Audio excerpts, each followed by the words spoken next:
بسم اللہ الرحمن الرحیم۔ کیسے ہیں ویورز؟ امید کرتا ہوں بالکل خیریت سے ہوں گے۔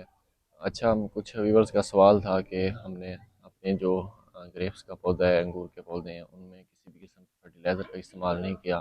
اب ہمارے جو پلانٹ ہیں وہ جو ہیں وہ پھل کے اوپر آ گئے ہیں، ان کے فلاورز نکلنا سٹارٹ ہو چکے ہیں، تو اب ہم کون سی کھاد استعمال کر سکتے ہیں؟ تو زمین کی تیاری میں سب کو پتہ ہے کہ ہم نے ڈی اے پی کا استعمال کرتے ہیں، ڈائی امونیم فاسفیٹ، فاسفورس کا استعمال ہم نے کرنا ہوتا ہے۔ تو اس سٹیج کے اوپر اگر آپ بھی اس ٹائم بھی اپنے پودے میں ڈی اے پی فلڈ کر دیں تو کوئی ایشو نہیں ہے۔ اس کے ساتھ اگر آپ نیٹروفاس کا بھی استعمال کر سکتے ہیں تب بھی کوئی ایشو نہیں ہے، لیکن اکیلا آپ نے اس ٹائم نائٹروجن کا استعمال نہیں کرنا۔ زیادہ نائٹروجن کا استعمال کریں گے، زیادہ کی بات کرو تو پھر جو آپ کے پودے ہیں وہ بڑھوتری کی جانب زیادہ گامزن ہو جائیں گے اور آپ کا جو ہے فروٹ گرا بھی سکتے ہیں۔ فاسفورس آپ نے پودے کو لازمی لینی ہے۔